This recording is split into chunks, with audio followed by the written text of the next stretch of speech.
Thank you, Julian. Great job, by the way, everyone before me. You guys are doing a phenomenal job. It's nice to be part of such an event.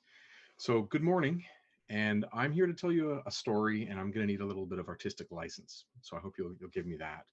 It includes two evil empires and seven brave heroes, amazing sci-fi technology, a deadly plague, a YouTube channel that sounds like it could be a cult. It might be a cult. I think I'm in a cult, and some artistic introverts with a lethal blend of means, motive, and opportunity. My name is Jason Lapidus. I'm the visual artist half of Group of Seven Comics, an action adventure comic book series set during World War I, featuring seven famous Canadian historical figures on a fictional mission to save the world.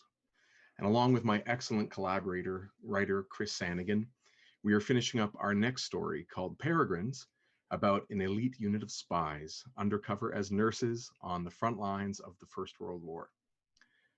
Also, we've been sharing a webcomic through Instagram for the month of February as a creative experiment, creating 3 images a day to tell an original 84 panel story featuring the Peregrines in action. And I'm coming to you today from my studio just north of Toronto. It's no surprise with this kind of audience, right? This comic book audience that we have here, that the quite often solitary and quiet act of reading a comic has been connected to, for better or for worse, large scale sensory overload public events like Comic Cons. So, what happens when that connection is broken and the communities formed around conventions and local comic book stores are no longer able to serve their membership from a social point of view?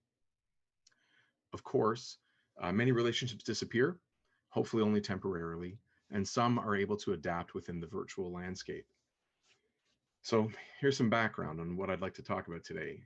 In the early 90s, when faced with what they believe were unfair working conditions and unfair working relationships, seven Marvel artists quit to form their own comic publishing organization, an enterprise eventually. And we're talking about the late 80s superstars like Todd McFarlane and Jim Lee, Rob Liefeld, etc. And they brought their top selling style to create original characters that are very much from that over the top and to the extreme era. And they influenced a generation of readers, putting their stamp on a time known for both a spectacular boom and the inevitable bust.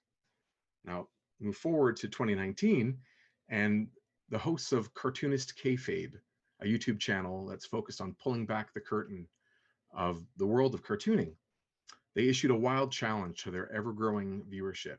The challenge was to create an underground comic or zine that connects the characters that were created by the founding members of Image Comics through a large-scale, overarching narrative called Image Grand Design.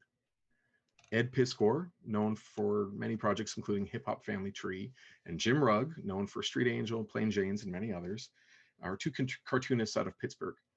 And they fostered a vibrant fan base through their comics and through their YouTube channel, Cartoonist Kayfabe.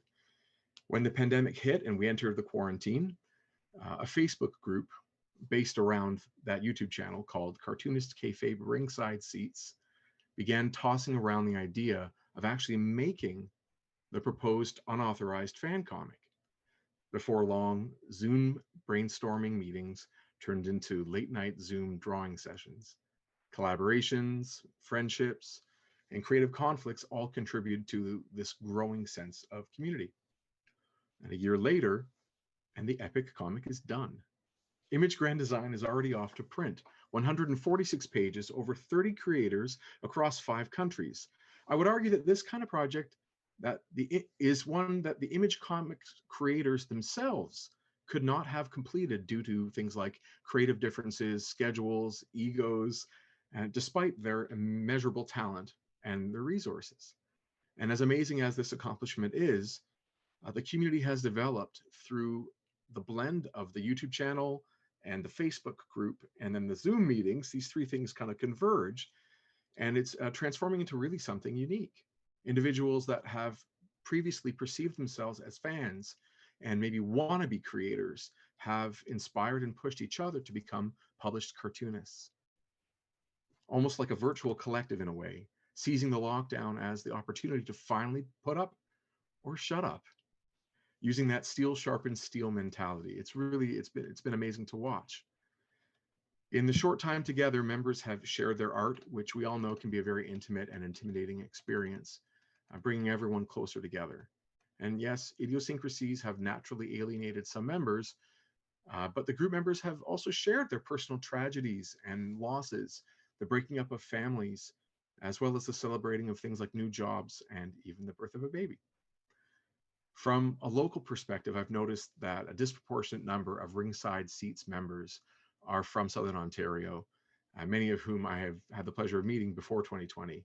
And maybe that shouldn't come as a surprise given that Toronto is such a vibrant comics city.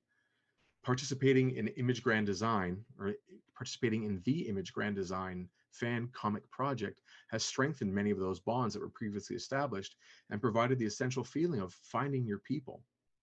So many adults, or so many adults, I should say, have forgotten that the gateway to becoming a cartoonist can be as simple as pencil and paper.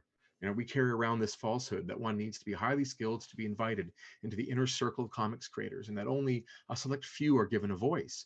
And Ed and Jim's YouTube channel has demystified a lot of the comic creation process, and the Facebook group has provided the emotional encouragement to create and share our comics. Add the emotional surge of making better comics because of a tip from a community member or a tool passed down from one friend to another. It's no surprise that new collectives are being formed, cross-border distribution channels are being made, and friends are supporting friends to make more comics. Now, regardless of how you feel about Marvel and DC as the big two back in the 1980s, Image Comics was a reaction to the traditional power structure of the day. And regardless of your feelings about 90s comic style, the independent spirit demonstrated by the the seven image founders, it still inspires creative people during this very difficult isolation to use their eagerness to learn, create, and share the medium that we all love. You can learn more about the unauthorized fan comic by keeping an eye on www.imagegranddesign.com. And you can follow our cool original webcomic on Instagram at Group of Seven Comics, and find me at Jason Lapidus on social media, preferably Instagram. Thank you very much for your time. Thank you, Julian.